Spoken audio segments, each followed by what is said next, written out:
Hello दोस्तों। मैं अतुल कुमार कानूनगो आप सभी का मेरे चैनल इन्वेस्ट विद अतुल में स्वागत करता हूँ।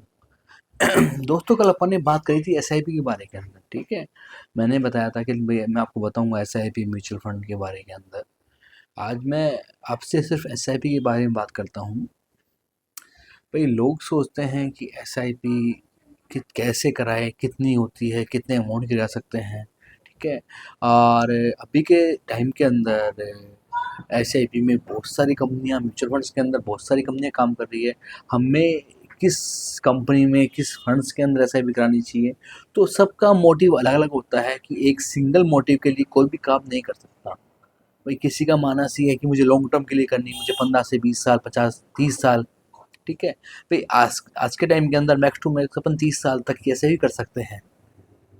भाई, अभी के सोचते हैं कि भाई किसी का गोल है कि मुझे 5 साल में, 7 साल में, 10 साल में, 15 साल में पैसा चाहिए। तो सब अपने अपने गोल के हिसाब से ऐसा भी कर सकते हैं। और म्यूचुअल एसआईपी जो एक पार्ट है वो म्यूचुअल फंड का पार्ट है। ठीक है, और अभी जो म्यूचुअल फंड है इंडिया के अंदर, इसमें 45 कंपनियां अराउंड इस समय अपने काम कर रही है। ठीक है, लेकिन लोगों को ये नहीं पता कि अपने को किस फंड में, किस कंपनी में कैसे करनी चाहिए। लोग एक्चुअली क्या होता है, कस्टमर ने देखा कि फ़ोन पे इस फंड ने इतना रिटर्न दिया, 45% रिटर्न रिटर्न दिया है, या 30%, 30% रिटर्न दिया है। लेकिन एक बात देखो कि जिस फंड ने पहले रिटर्न जितना दिया है, क्या फ्यूचर में रिटर्न उतना ही मिलेगा अपने को? इसकी कोई गारंटी नहीं है। जितना रिटर्न पहले मिला है कि फ्यूचर में रिटर्न उतना ही मिलेगा। भाई, कोविड के टाइम के अंदर मार्केट ने बहुत अच्छा रिटर्न दिया है। ठीक है, नो डाउट एक समय था कि ये बहुत बढ़िया पैसा बना है कोविड के बाद के अंदर। फ्यूचर के अंदर मैं तो ये बोलूँगा कि जो रिटर्न है वो इतना नहीं बन पाएगा, लेकिन फिर भी आज के टाइम में अपन ने देखा कि भाई मंथली सेविंग का कौन सा टूल है, कौन से टूल अपने पास। एक आरडी होती है। ठीक है, एक आरडी होती है, और पोस्ट ऑफिस में, बैंक के अंदर। इसके अलावा कहाँ आदमी कहाँ इन्वेस्टमेंट कर सकता है।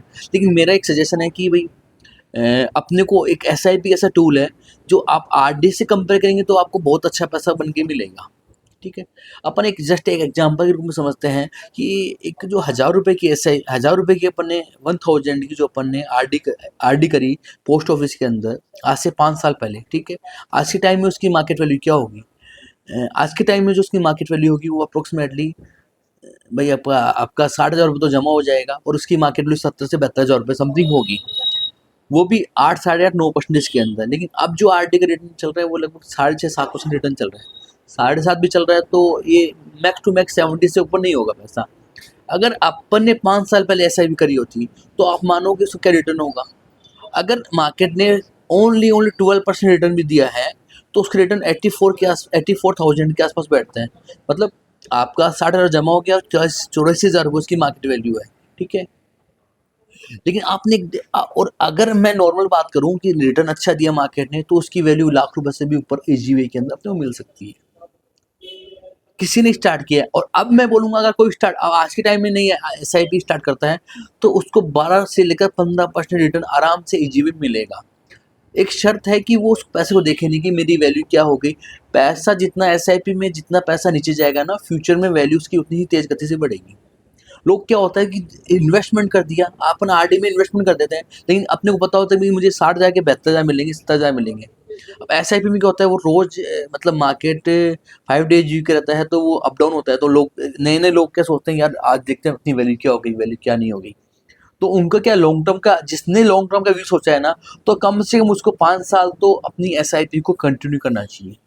मतलब 5 साल तो उसको देखना भी नहीं चाहिए कि मेरी फंड की वैल्यू क्या है, मेरा कितना इन्वेस्टमेंट हो गया और मेरी मार्केट वैल्यू क्या है।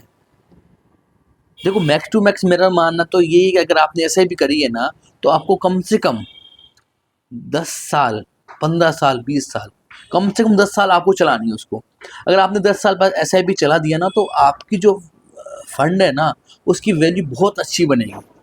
मतलब मैं खुद 8 9 साल से इस फील्ड में काम कर रहा हूँ, तो मैंने देखा है कि फंड की वैल्यू हमेशा मजा मजा तब आता है जब उसको, जितना पुराना फंड होगा ना, तो मार्केट में वैल्यू उसकी उतनी तेज गति से बढ़ेगी। ठीक है, शेयर मार्केट है वो कभी डाउन तो गया नहीं।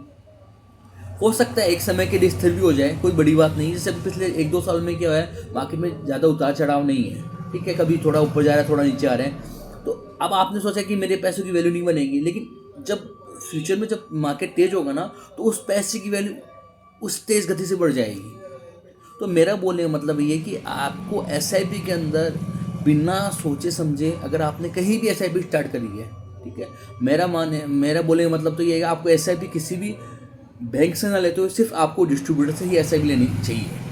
कोई बैंक से आपको एसआईपी, कोई भी आपको अभी जो फ़ोन पे चल रहा है, पेटीएम चल रहा है, उनसे एसआईपी ना लेते हुए आपको अपने एरिया के अंदर डिस्ट्रीब्यूटर से बात करनी चाहिए, उसी से आपको एसआईपी लेनी चाहिए, क्योंकि वो आपके गोल के अनुसार आपको फंड देगा तो ज़्यादा अच्छा रहेगा। भाई हर चीज़ का गोल होता है, भाई मेरी 10 साल बाद मेरी बेटी की शादी करनी है, 5 साल बाद मेरे बेटे को बाहर भेजना है पढ़ाई के लिए, मतलब एक गोल होना चाहिए, उस गोल के अकॉर्डिंग आपको एसआईपी करनी चाहिए। क्योंकि फंड है, फंड बहुत सारे हैं, फंड को लेकर भी अपन बात करेंगे, जल्दी फंड को लेकर भी अपन डिस्कस करेंगे कि भाई फंड अपने कौन से फंड के लिए कितने टाइम के लिए एसआईपी करनी चाहिए। लेकिन मेरा एक्चुअली मैं बोलूँगा ना, आपको ये बोलूँगा कि आपको किसी भी ऐप से ना करते हुए आपको सीधे डिस्ट्रीब्यूटर के थ्रू ही आपको एसआईपी करनी चाहिए। जिससे क्या होगा, कल को अगर आपको कोई समस्या आती है तो वो डिस्ट्रीब्यूटर आपकी समस्या को सोल्व करेगा। भाई बैंक के पास जाओगे, अगर आपने किसी भी बैंक के पास, पर्टिकुलर मैं बैंक का नाम नहीं लूँगा, लेकिन आप किसी भी बैंक के पास जाओगे तो वो आपको बैंक वाला ही फंड बताएगा। वो आपको ये नहीं बताएगा कि नहीं सर आप इस फंड में करिए, दूसरे बैंक का नाम तो बताएगा नहीं आपको, ठीक है।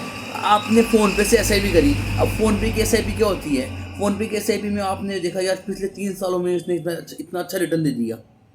अब आपको बता दूं, उसका कोई ज़रूरी नहीं कि वो 3 साल में उसने रिटर्न दे दिया, वो आने वाले टाइम के 3 सालों के अंदर भी वो रिटर्न वैसे ही देगा, क्योंकि उस समय मार्केट की स्थिति अलग थी, आज मार्केट की स्थिति अलग है। तो मेरा गाइज मेरा बोलने का मतलब तो ये रहेगा, आपको डिस्ट्रीब्यूटर से एसआईपी करो फर्स्ट तो जितना मिनिमम 1000 रुपये से स्टार्टिंग है। अभी हालांकि कई 100, 200, 500 भी कर रहे हैं, तो मैं तो बोलूँगा कि मिनिमम आपको जितनी आपकी कैपेसिटी हो ना, उतने से स्टार्ट करनी चाहिए। 1000 रुपये, 2000 रुपये तो आज के टाइम के अंदर ईजीवे के अंदर कोई भी आदमी पैसा लगा सके मार्केट के अंदर। भाई आप 1000 रुपये मंथली बता रहा हूँ मैं, 1000 रुपये कोई बड़ा अमाउंट नहीं है। आप 1000, 2000, 5000 रुपये तक कभी सेविंग करोगे तो जब फ्यूचर में आपको पैसा मिलेगा ना, तो आप बोलोगे हाँ यार, अपने किसी ने भी बोला तो सही समय पे सही एसआईपी स्टार्ट करना आज के टाइम के अंदर बहुत ज़रूरी है। पैसा बनाना है तो आपको एसआईपी भी साथ जाना पड़ेगा। क्योंकि अब मैं तो इतना ही बोलूँगा कि चलो कोई बात नहीं दोस्तों, अपन मिलते हैं अपने नेक्स्ट वीडियो के अंदर। Okay, good bye, thank you, take care.